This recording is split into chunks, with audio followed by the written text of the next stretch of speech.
I'll reflect on something we saw in Chutz La'aretz.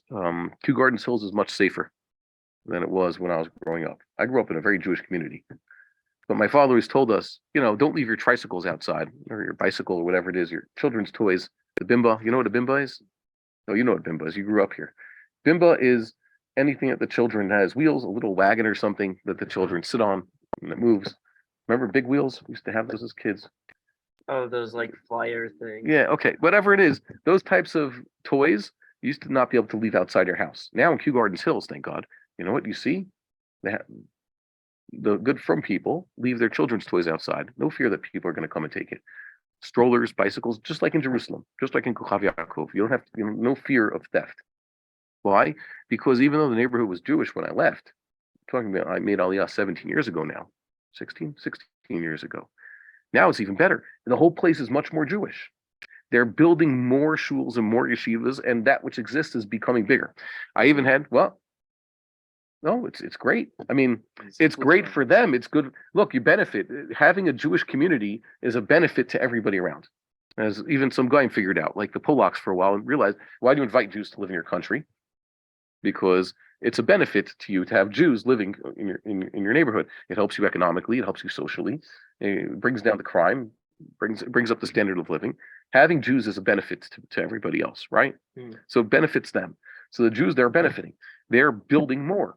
The non-Ashkenazim are building gigantic shuls all over the place. Within my parents, within a 3-block radius, they're building. Well, they're of Bukharian descent, but a lot of them are Persian. A lot of them are other things.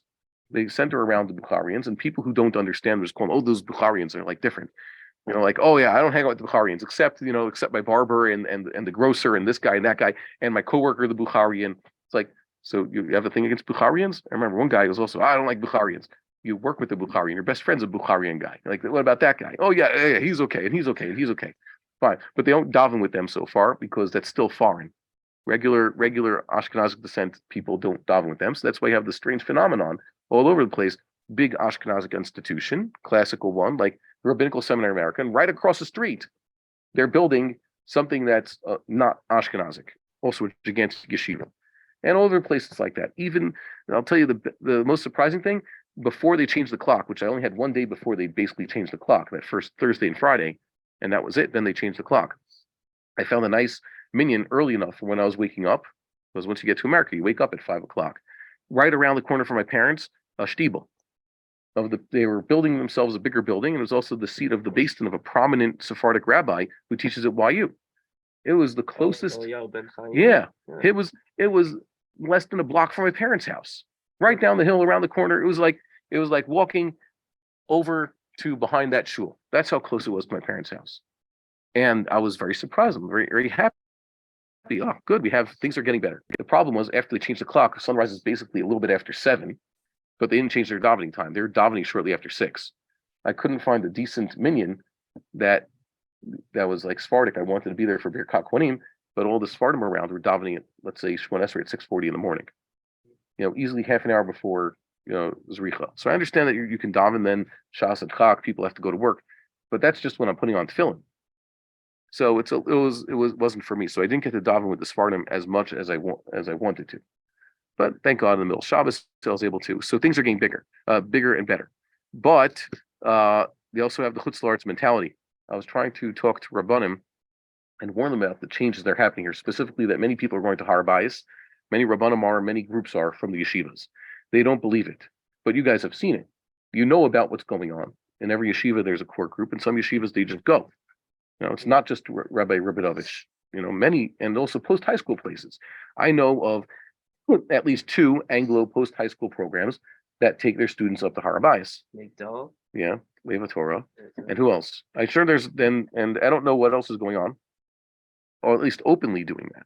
But that's a big deal because what do you call it? The Birkat Moshe is a post-high school program. It's a classic one. Mm-hmm. It was around when I was younger, and they're doing it also, and they were the first ones. But if you go Hesder, or you just go to the Israeli programs, you also know of many yeshivas that are doing it.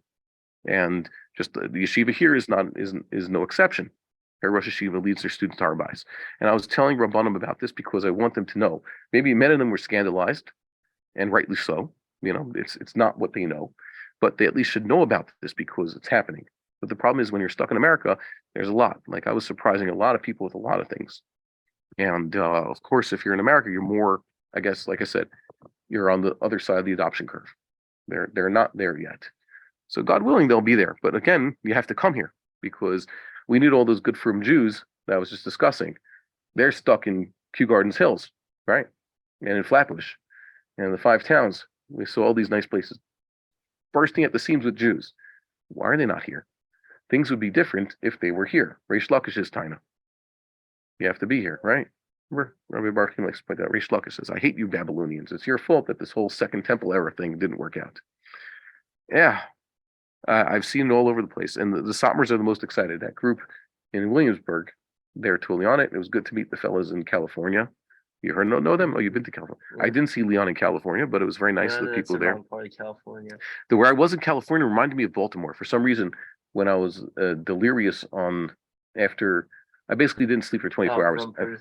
No, it's flat there, and the way the cola looks and the type of people, it gave me this Baltimore feeling. I'd been in Baltimore also, and I had been in Pennsylvania, and so I went to these out-of-town shuls. Everything that's not New York, to me, it's either Eretz Yisrael or it's New York.